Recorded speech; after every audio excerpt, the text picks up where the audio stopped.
நம்பகத்தன்மையான செய்திகளுக்கு RTM. வணக்கம், நான் கோகிலவாணி கிருஷ்ணன். முதலில் முதன்மைச் செய்திகளை காண்போம்.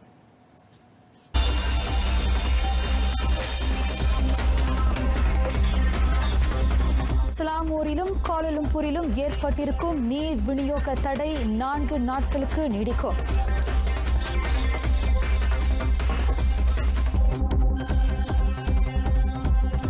ஜென்டேலா திட்டம் நாட்டின் இணைய தொடர்பை மேம்படுத்தும்.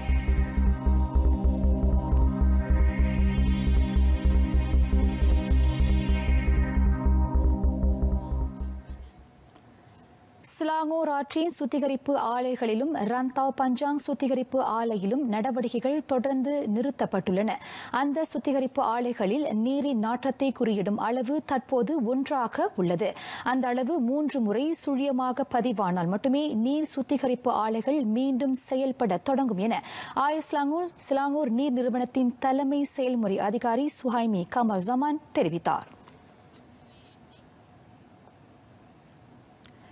நடவடிக்கைகள் நிறுத்தப்பட்டிருக்கும் நீர் சுத்திகரிப்பு ஆலைகள் மீண்டும் செயல்பட தொடங்கி பாதிக்கப்பட்ட பகுதிகளில் நீர் விநியோகம் வழக்க நிலைக்கு திரும்ப குறைந்தது 4 நாட்கள் வரை ஆகலாம் என சுஹைமி கமல் ஜமான் குறிப்பிட்டார். கோலாலம்பூர், பத்தாரிங்ஜாயா, ஷாலாம், கில்லான், கோலாஸ்லாங்கூர், ஹுலுஸ்லாங்கூர், கோம்பா, கோலாலாங்கான் ஆகிய இடங்களை உட்படுத்திய 1292 பகுதிகளைச் சேர்ந்த மக்கள் நீர் விநியோக தடையால் பாதிக்கப்பட்டுள்ளனர்.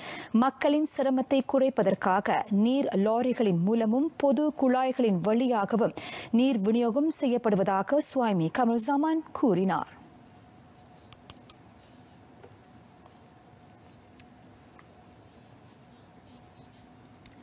நீர் நிலைகளுக்கு அருகிலுள்ள தொழிற்சாலைகளை வேறு இடங்களுக்கு மாற்றுவது குறித்து சிலாங்கூர் அரசாங்கத்திடம் கலந்து பேச சுற்றுச்சூழல் நீர்வள அமைச்சு தயாராக உள்ளது. பயணீட்டாளர்களுக்கான நீர் ஆதாரமாக விளங்கும் ஆறுகள் மாசாவதை தடுக்க அந்த முயற்சி உதவியாக இருக்கும் என சுற்றுச்சூழல் நீர்வள அமைச்சின் தலைமை செயலாளர் டத்துஸ்ரீ டாக்டர் ஜைனி உஜாங் தெரிவித்தார். நீர் நிலைகளுக்கு அருகில் உள்ள தொழிற்சாலைகளை இடம் மாற்றுவது சிலாங்கூர் அரசாங்கத்தின் அதிகாரத்துக்கு உட்பட்டதாகும். அதனால் 1974 ஆண்டு சுற்றுச்சூழல் தர சட்டத்தில் சில மாற்றங்கள் செய்து அது நாடாளுமன்றத்தில் தாக்கல் செய்யப்படும். நீர் சுத்திகரிப்பு ஆலையை மூடும் அளவிற்கு ஆற்று நீரை மாசுபடுத்திய தரப்பினருக்கு அதிகபட்சமான அபராதமும் தக்க தண்டனையும் விதிக்கப்படும் என டத்துஸ்ரீ டாக்டர் ஜைனி கூறினார். நேற்று ஆற்று நீரில் துர்நாற்றம் ஏற்பட்டதைத் தொடர்ந்து சிலாங்கூரில் 4 நீர் சுத்திகரிப்பு ஆலைகளின் நடவடிக்கைகள் உடனடியாக நிறுத்தப்பட்டன.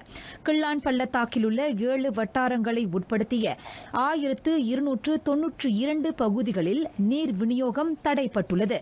இதனிடையே ஆற்று நீர் மாசடைந்ததற்கு காரணமான ரவாங்கில் உள்ள தொழிற்சாலை ஒன்று செயல்படுவதற்கான அனுமதி ரத்து செய்யப்பட்டுள்ளதாக டத்துஸ்ரீ டாக்டர் ஜைனி கூறினார்.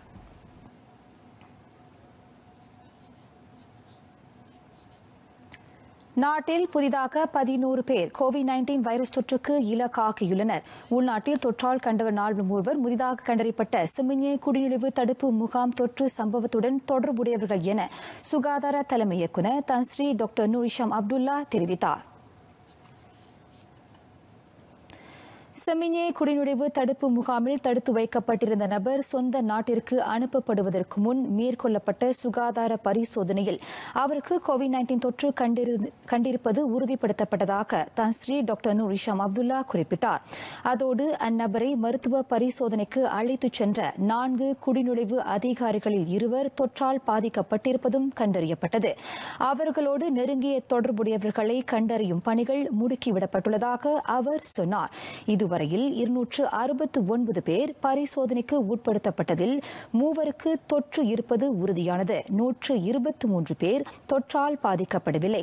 எஞ்சிய 143 பேர் பரிசோதனை முடிவுக்காக காத்திருப்பதாக தன்ஸ்ரீ டாக்டர் நூரிஷாம் சொன்னார். மற்றும் ஒரு கெடா திலாகா தொற்று சம்பவத்துடன் தொடர்புடையவர் ஆவார். எஞ்சிய 7 வெளிநாட்டில் பாதிக்கப்பட்டவர்கள். அவர்களில் 2 உள்நாட்டினர், 5 வெளிநாட்டினர் ஆவர். 165 பேர் இன்னும் மருத்துவமனைகளில் சிகிச்சை பெற்று வருகின்றனர்.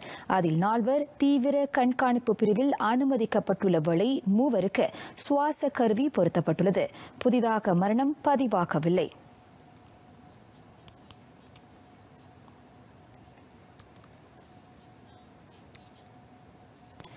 ஜெண்டேலா தேசிய இலக்கவியல் கட்டமைப்பு திட்டம் நாடு முழுவதும் குறிப்பாக புறநகர் பகுதிகளில் இணைய சேவையை மேம்படுத்த உதவும் என தொடர்பு பல்லூடக அமைச்சர் டாக்டோ சைஃபுடின் அப்துல்லா தெரிவித்தார். தற்சமயம் 2G, 3G இணைய சேவைகளை 4G சேவைக்கு மேம்படுத்தும் கட்டத்தில் இருக்கும் அத்திட்டம் விரைவில் 5G அதிவேக இணைய பயன்பாட்டிற்கு நாட்டை தயார்படுத்தும் என அமைச்சர் சொன்னார். நாட்டில் முழுமையாக இணைய சேவை கிடைப்பதை ஜெண்டேலா திட்டம் உறுதி செய்யும். புத்ராஜாவில் மிர்டேகா நிகழ்ச்சியை தொடக்கி வைத்த பின்னர் டாக்டோ சைஃபுடின் அப்துல்லா செய்தியாளர்களிடம் பேசினார். 12வது மலேசிய திட்டத்தின் கீழ் நாட்டின் இலக்கவியல் தொடர்பு சேவையை மேம்படுத்தும் முயற்சியாக ஜெண்டேலா தேசிய இலக்கவியல் கட்டமைப்பு திட்டத்தை அரசாங்கம் மேற்கொண்டுள்ளதாக கடந்த மாதம் 29ஆம் தேதி பிரதமர் தன் ஸ்ரீ முய்தீன் யாசின் கூறியிருந்தார். நாட்டில் முழுமையாக அலைவரிசை சேவை கிடைப்பதை உறுதி செய்யவும் 5G அதிவேக இணைய பயன்பாட்டிற்கு நாட்டை தயார்படுத்த ஏதுவாக அத்திட்டம் மேற்கொள்ளப்படுவதாகவும் அவர் சொன்னார். நாடு முழுவதும் திறந்தவெளி திரை அரங்கங்களை அமைக்கும் நடவடிக்கையை விரிவுபடுத்தும் திட்டத்தை டூரிசம் மலேசியா வாரியம் வரவேற்றுள்ளது. அந்த நடவடிக்கையின் வழி உள்நாட்டில் உள்ள சுற்றுலா துறைகளை மேம்படுத்த இயலும் என டூரிசம் மலேசியா வாரியத்தின் உள்நாட்டு நிகழ்ச்சி பிரிவின் இயக்குநர் டத்தோ டாக்டர் அமார் அப்துல் கஃபார் தெரிவித்தார். உள்நாட்டு சுற்றுலா திட்டங்களில் இந்த திறந்தவெளி திரையரங்கமும் இணைத்துக் கொள்ளப்படும் என டத்தோ டாக்டர் அமர் அப்துல் கஃபார் குறிப்பிட்டார். கோலலம்பூர் புக்கிட் கியாரா குதிரை ஏற்ற கிளப்பில் இம்மாதம் 19ஆம் தேதி முதல் நவம்பர் மாதம் 1ஆம் தேதி வரை திறந்தவெளி அரங்கில் திரைப்படங்கள் திரையிடப்படும். ஒரே நேரத்தில் 200 வாகனங்களை இந்த திரையரங்கு பகுதியில் நிறுத்த முடியும். வானொலி இணைப்பின் மூலமாக திரைப்படத்தின் ஒலியை படம் பார்ப்பவர்கள் கேட்க முடியும். திறந்தவெளி திரையரங்கத்தை திறந்து வைத்த பின் செய்தியாளர்களிடம் டத்தோ டாக்டர் அமார் அப்துல் கஃபார் இந்த விவரங்களை வெளியிட்டார். ஆசியாவில் நவீன தொழில்நுட்பத்தை கொண்டு அமைக்கப்பட்டிருக்கும் முதல் திறந்தவெளி திரையரங்கம் இதுவாகும். நடமாட்ட கட்டுப்பாட்டு உத்தரவை மீறியதற்காக நேற்று 48 பேர் கைது செய்யப்பட்டனர். அதில் 47 பேருக்கு அபராதம் விதிக்கப்பட்ட நிலையில் ஒருவர் உத்தரவாதத்தில் விடுவிக்கப்பட்டதாக பாதுகாப்பு விவகாரங்களுக்கான முதன்மை அமைச்சர் டாக்டர் ஸ்ரீ இஸ்மாயில் சப்ரி யாக்கூப் ஒரு அறிக்கையின் வாயிலாக தெரிவித்தார். வர்த்தக தளங்கள் நீண்ட நேரம் செயல்பட்டது, தனிமைப்படுத்திக் கொள்ளும் உத்தரவை மீறியது, தூர இடைவெளியை கடைபிடிக்க முடியாத அளவிற்கு அதிகமானோர் ஒன்று கூடும் நிகழ்ச்சிக்கு ஏற்பாடு செய்தது உள்ளிட்ட பல்வேறு குற்றங்களுக்காக சம்பந்தப்பட்ட 48 பேர் கைது செய்யப்பட்டனர். SOP நிர்ணயிக்கப்பட்ட நடைமுறைகளை மக்கள் முறையாக பின்பற்றுவதை கண்காணிக்க 58,000 சோதனை நடவடிக்கைகள் மேற்கொள்ளப்பட்டன. 3,703 பீரங்காடிகள், 4,955 உணவகங்கள், 1,255 சாலையோர கடைகள் ஆகிய இடங்களில் சோதனைகள் மேற்கொள்ளப்பட்டன. நீர், நில, வான் போக்குவரத்து நிலையங்களிலும் சோதனைகள் மேற்கொள்ளப்பட்டன. இதனிடையே ஆப்ஸ் பென்தெங் சோதனை நடவடிக்கையில் 83 கள்ள குடியேறிகளையும் இடைத்தரகர்களையும் உட்படுத்திய 28 கைது நடவடிக்கைகள் மேற்கொள்ளப்பட்டன. COVID-19 வைரஸ் தொற்று மக்கள் தேசிய தினத்தையும் மலேசிய தினத்தையும் கொண்டாடுவதற்கு தடையாக அமையவில்லை. ஜோஹர் தமான் தேசா முத்தியாராவில் உள்ள PPR மக்கள் வீடமைப்பு திட்ட பகுதியில் வசிப்பவர்கள் அவ்விரு கொண்டாட்டங்களை எளிய முறையில் சிறப்பாக வரவேற்கின்றனர். ஆகஸ்ட் 31ஆம் தேதி கொண்டாடப்பட்ட 63வது தேசிய தினத்தை முன்னிட்டு இக்குடியிருப்பு பகுதியில் வசிக்கும் 10,000க்கும் அதிகமான குடியிருப்பாளர்கள் 20 கட்டடங்களில் தேசப்பற்றை வெளிக்காட்டி இருக்கும் 400 சுவரோவியங்களை வரைந்துள்ளனர்.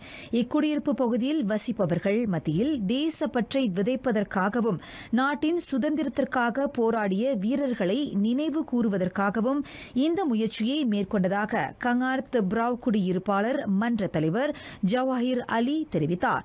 இந்த சுவரோவியங்களை பொதுமக்கள் கடந்த ஆகஸ்ட் மாதம் 16ஆம் தேதி முதல் வரைய தொடங்கினர்.